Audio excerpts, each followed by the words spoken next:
Assalamualaikum warahmatullahi wabarakatuh. Halo sahabat Kanalpedia Islam. Pada tayangan video kali ini kita akan membahas tentang nama-nama malaikat dan tugasnya. Tugas malaikat adalah sesuatu yang diperintahkan oleh Allah Subhanahu wa Ta'ala. Allah Subhanahu wa Ta'ala menciptakan malaikat dengan berbagai keistimewaannya. Namun, di samping itu, malaikat memiliki tugas-tugas yang diberikan oleh Allah. Tugas malaikat tersebut ditunjukkan kepada seluruh makhluk hidup yang ada di dunia.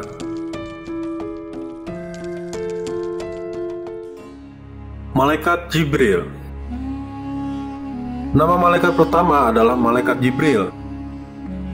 Malaikat Jibril memiliki sebuah tugas untuk para rasul. Tugasnya adalah untuk menyampaikan wahyu pada para rasul Allah Subhanahu wa Ta'ala. Namun, di balik itu ada tugas lain yang dilakukan oleh malaikat Jibril. Tugas tersebut adalah meniupkan ruh pada setiap janin yang ada pada tubuh manusia. Tugas malaikat Jibril juga untuk memenuhi atau menahan tugas manusia. Selain itu, malaikat Jibril juga bertugas untuk membawa rahmat. Rahmat itu ditunjukkan kepada mereka yang senantiasa menjaga kesucian mereka ketika tiba sakaratul maut. Katakanlah, Nabi Muhammad, siapa yang menjadi musuh Jibril? Padahal dialah yang telah menurunkan Al-Quran ke dalam hatimu dengan izin Allah sebagai pembenaran terhadap apa kitab-kitab yang terdahulu dan petunjuk serta berita gembira bagi orang-orang beriman. Quran Surah Al-Baqarah ayat 97. Malaikat Mikail. Tugas malaikat Mikail adalah memberikan rizki kepada makhluk yang ada di dunia. Maka seluruh makhluk yang ada di bumi akan diberikan rizki oleh Allah Subhanahu wa Ta'ala melalui malaikat Mikail. Jadi, yang menerima rizki tidak hanya manusia tetapi seluruh makhluk hidup. Tugas malaikat Mikail selanjutnya adalah mengatur hujan dan angin. Selain itu, malaikat Mikail juga bertugas untuk mengatur tanaman. Semua kendali mengenai hal-hal tersebut berada di tangan malaikat Mikail, tentunya atas izin dari Allah Subhanahu wa Ta'ala. Rasulullah Shallallahu Alaihi Wasallam juga pernah menyebutkan nama malaikat Mikail. Rasulullah Shallallahu Alaihi Wasallam mengatakan bahwa malaikat Mikail adalah salah satu pembantu Rasulullah dari atas langit. Dalam hadis riwayat Ibnu Abbas, Rasulullah Shallallahu Alaihi Wasallam bersabda, "Sesungguhnya Allah Subhanahu wa Ta'ala menguatkanku dengan 4 pembantu, 2 dari penduduk langit yaitu Jibril dan Mikail, dan 2 dari penduduk bumi adalah Abu Bakar dan Umar." Malaikat Israfil. Salah satu malaikat yang sudah dikenal banyak umat Islam adalah malaikat Israfil. Tugas malaikat Israfil adalah meniup sangkakala. Ketika hari kiamat tiba nanti, malaikat Israfil akan meniup sangkakala tersebut. Sangkakala adalah sejenis trompet.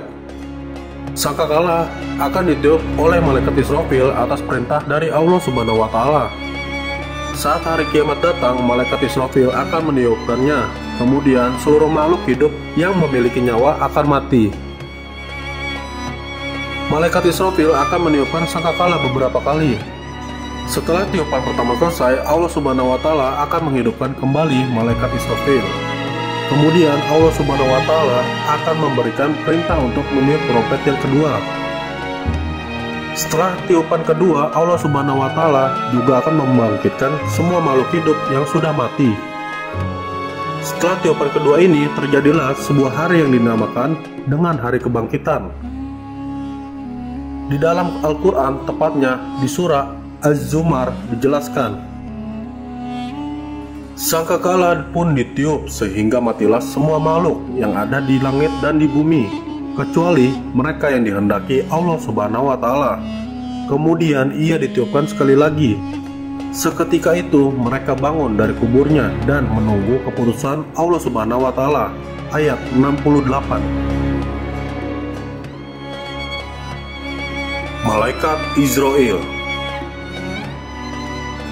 Nama malaikat selanjutnya adalah malaikat Izrail. Malaikat Izrail memiliki tugas untuk mencabut nyawa semua makhluk hidup yang ada di dunia. Semua makhluk hidup yang memiliki nyawa pasti akan merasakan kematian. Kematian adalah sebuah proses pencabutan nyawa. Malaikat Izrail lah yang bertugas untuk melakukan hal ini. Malaikat Izrail adalah salah satu nama malaikat yang juga banyak dikenal oleh umat muslim. Malaikat Izrail sangat mematuhi perintah Allah Subhanahu wa Ta'ala. Meskipun harus membinasakan hal apapun, ia tega untuk mencabut nyawa makhluk hidup, asalkan itu perintah dari Allah Subhanahu wa Ta'ala sebagai Maha Pencipta. Malaikat maut yang diserahi tugas untuk mencabut nyawamu akan mematikanmu. Kemudian kepada Tuhanmu lah kamu akan dikembalikan. Quran Surah Az-Sajdah ayat 11. Malaikat Munkar. Ketika manusia meninggal, manusia akan berada di dalam kubur. Kemudian di alam kubur, manusia akan didatangi malaikat untuk ditanya. Tugas malaikat yang menanyai manusia yang sudah meninggal adalah malaikat munkar. Malaikat munkar akan bertanya mengenai keimanan dari manusia itu. Selain itu, malaikat munkar akan mendatangi seseorang yang sudah berbuat banyak keburukan selama ia hidup di dunia. Malaikat munkar akan mulai bertanya ketika selesai proses penguburan. Setelah 70 langkah, orang terakhir dari tempat kuburannya sudah pergi. Diceritakan bahwa malaikat munkar akan datang kepada manusia dalam wujud yang menyeramkan. Malaikat munkar akan datang dengan membawa godam sebagai senjatanya.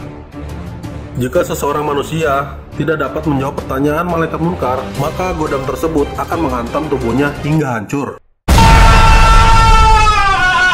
Lalu, manusia itu dibangkitkan kembali dan diberi pertanyaan yang sama seperti sebelumnya. Jika pertanyaan ini tidak dapat dijawab oleh manusia, maka manusia itu akan dihancurkan kembali, begitupun seterusnya hingga hari kiamat. Malaikat Nakir. Tidak hanya malaikat munkar yang bertugas datang ke alam kubur. Tugas malaikat ini juga dilakukan oleh malaikat nakir. Namun, malaikat nakir bertugas sebaliknya. Malaikat nakir memiliki tugas untuk mendatangi orang yang sudah berbuat baik selama ia hidup. Diceritakan bahwa malaikat nakir akan datang kepada manusia dengan wujud yang indah dan bagus untuk dipandang. Selain itu, diceritakan pula bahwa orang yang didatangi oleh malaikat nakir akan masuk ke dalam surga. Malaikat Rakib. Hai sahabat kanal, jangan ragu untuk berbuat baik saat tidak ada seorang pun yang melihatnya. Amalan baikmu akan tetap dicatat karena ini adalah tugas malaikat rakib. Malaikat rakib akan mencatat sekecil apapun perbuatan baik yang sudah kamu lakukan selama hidup kamu. Malaikat Atid. Tugas malaikat Atid adalah kebalikan dari malaikat rakib. Jika malaikat rakib bertugas untuk mencatat amal baik, maka malaikat Atid bertugas untuk mencatat amal keburukan. Semua amal buruk yang dilakukan oleh manusia akan dicatat oleh malaikat Atid. Meskipun kamu melakukan perbuatan buruk dan tidak terlihat oleh siapapun, malaikat Atid tetap melihatnya, kemudian akan dicatat di dalam catatan amal perbuatanmu. Semua amalan yang sudah kamu kerjakan akan diadili pada hari akhir nanti. Ingatlah, ketika dua malaikat mencatat perbuatannya, yang satu duduk di sebelah kanan dan yang lain di sebelah kiri, tidak ada suatu kata pun yang terucap, melainkan ada di didinya malaikat pengawas yang selalu siap mencatat. Quran Surah Qaf ayat 17 dan 18. Malaikat Malik. Malaikat ke-9 adalah malaikat Malik. Tugas malaikat Malik adalah menjaga pintu neraka. Neraka adalah tempat bagi orang-orang yang selalu melanggar perintah Allah Subhanahu wa Ta'ala. Selain itu, mereka yang tidak beriman akan ditempatkan di dalam neraka. Wahai orang-orang yang beriman, jagalah dirimu dan keluargamu dari api neraka yang bahan bakarnya adalah manusia dan batu. Penjaganya adalah malaikat-malaikat yang kasar dan keras. Mereka tidak durhaka kepada Allah Subhanahu wa Ta'ala. Mereka akan patuh terhadap apa yang diperintahkan kepadanya dan selalu mengerjakan apa yang diperintahkan. Quran Surah At-Tahrim ayat 6. Malaikat Ridwan. Tidak hanya pintu neraka yang dijaga oleh malaikat, pintu surga juga dijaga oleh malaikat Ridwan. Surga adalah tempat bagi orang-orang yang beriman. Mereka yang selalu melakukan amalan yang baik dan mengikuti perintah serta larangan Allah Subhanahu wa Ta'ala akan ditempatkan di surga. Allah Subhanahu wa Ta'ala berfirman, perumpamaan surga yang dijanjikan kepada orang-orang yang bertakwa ialah seperti taman, mengalir di bawahnya sungai-sungai, senantiasa berbuah dan teduh. Itulah tempat kesudahan bagi orang-orang yang bertakwa. Sedangkan tempat kesudahan bagi orang-orang kafir adalah neraka. Quran Surah Ar-Ra'd ayat 35. Demikianlah nama-nama malaikat dan tugasnya. Terima kasih untuk sahabat kanal PD Islam yang tetap setia menonton video ini sampai habis. Apabila kalian suka dengan konten ini, kalian bisa like, komen, dan share. Dan pastinya jangan lupa di subscribe ya. Semoga video ini dapat bermanfaat untuk kita semua. Wassalamualaikum warahmatullahi wabarakatuh.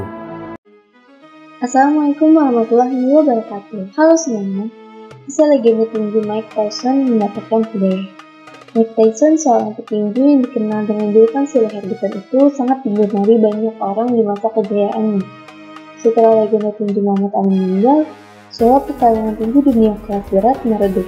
Maka Tysonlah yang membangkitkan semuanya. Ternyata seorang Tyson sendiri memiliki masalah dengkuan.